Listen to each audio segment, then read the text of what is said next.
श्रीमन्नारायण नारायण नारायण श्रीमन्नारायण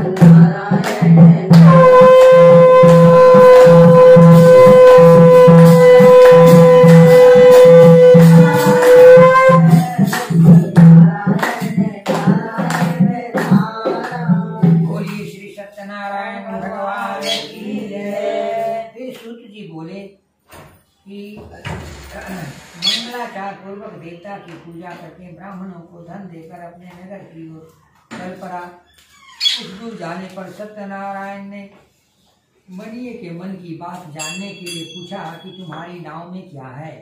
तब धनोमत दोनों बनिया ने हंसकर बोला कि हे दंदिन, क्यों पूछते हो? क्या आपको रुपए लेने की इच्छा है? मेरी नाव में तो केवल लता पत्रादिक है। तब दंडी ने वैश्यों के निष्ठुर वचन सुनकर बोले कि तेरा वचन सत्य हो। ऐसा कहकर वह दंडी जो था ना, वो सत्यनारायण भगवान थे, ब्राह्मण का रूप धारण करके आए।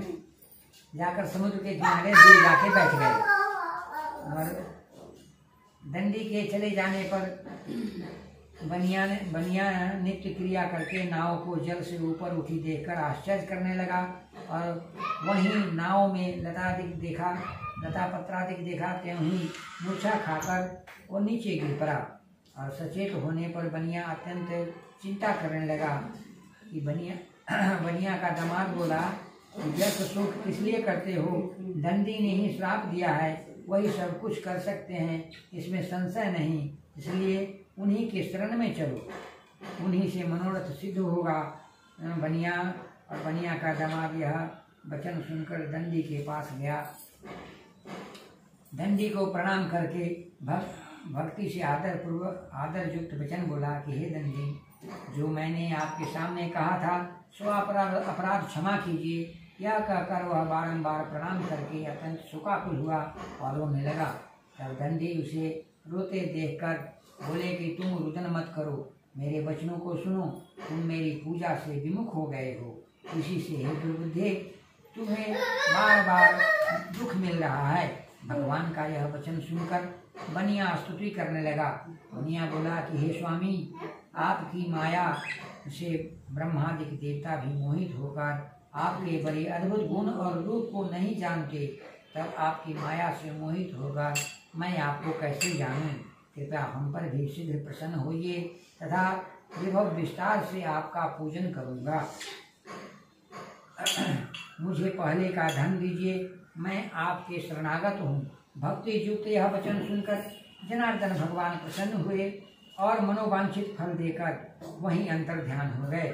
तब बनिया नाव को धन से परिपूर्ण देखकर उस पर चढ़ा और सत्यदेव की कृपा से मेरा मनोरथ पूर्ण हुआ, इसे अपने स्वजनों से बतलाया और भगवान का यथाविधि पूजन करके तब साधु अपने नगर के तरफ बनिया अपने नगर के निकट आया। तब अपने दामाद से कहने लगा कि मेरी रत्नपुरी को देखो, या ऐसा कहकर धन की रक्षा करने वाले दूत को वहां भेजा। वह दूत नगर में जाकर बनिया की स्त्री को देखकर प्रणाम कर बोला कि ग्राम के निकट दामाद सहित बनिया बहुत से इष्ट मित्र और धन सहित आ गए हैं।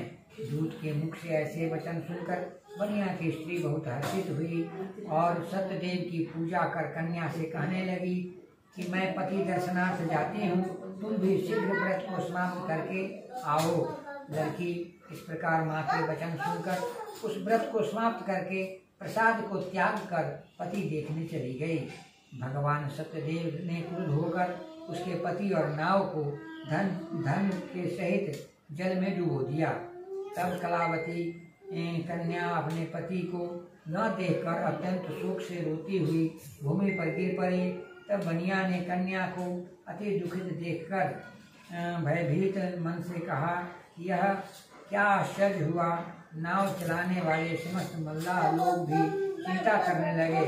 तब लीलावती कन्या को दुखी देखकर अति विवल होकर रोती हुई अपने पति से कहने लगी, यह जमाता अभी नाव के साथ कैसे अलिप्त हो गए। न जाने किस देवता के अनादर से ऐसी आपत्ति आपरी। श्री सत्यदेव के महात्म को कौन नहीं जानता। यह कहकर वह अपने सज्जनों के साथ रोती हुई कन्या को गोद में लेकर विशेष रोने लगी। कलावती भी स्वामी को न देखने से अति दुखित होकर पति की पादुका खड़ाऊ लेकर सती होने की इच्छा करने लगी। कन्या का यह हाल देखकर बनिया स्त्री के साथ अत्यंत शोक से युक्त होकर चिंता करने लगा कि सत्यदेव की माया से बार बार दुखित हो रहा हूँ, किंतु अब यथा विभव विस्तार से सत्यनारायण का पूजन अवश्य करूँगा। इस प्रकार यह सबको बुलाकर कहने लगा और पृथ्वी पर गिरकर साष्टांग दंडवत प्रणाम किया। इस पर दीनों के पालन करने वाले सत्यदेव जी संतुष्ट हुए। भक्त वत्सल सत्यदेव जी की कृपा से आकाशवाणी हुई, तुम्हारी कन्या प्रसाद को त्याग कर पति को देखने चली आई है, इस कारण उसका पति अदृश्य हो गया है। यह प्रसाद खाकर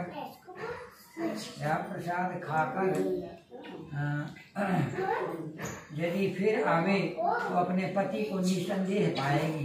कन्या के आकाश मंडल से ऐसा वचन सुनकर शीघ्र ही घर जाकर प्रसाद को खाया और फिर आकर अपने पति को देखा। तब कलावती संतुष्ट होकर अपने पति से कहने लगी कि अब आप घर चलिए, क्यों देरी करते हैं। कन्या के वचन सुनकर बनिया ने दामाद सहित संतुष्ट होकर धन और बंधुओं के साथ अपने घर को गया। घर जाकर सत्यदेव की पूजा को महीने संक्रांति में विधिपूर्वक करने लगा। तत्पश्चात श्लोक में सुख पाकर अंत में सत्यलोक हो गया। सूत जी कहने लगे, मुनिश्रेष्ठ, अब आपसे एक और भी कथा कहता हूँ। श्री सत्यनारायण व्रत कथा भाषा टीका 6 अध्याय समाप्त। बोलिए श्री सत्यनारायण भगवान की जय। श्रीमन्नारायण।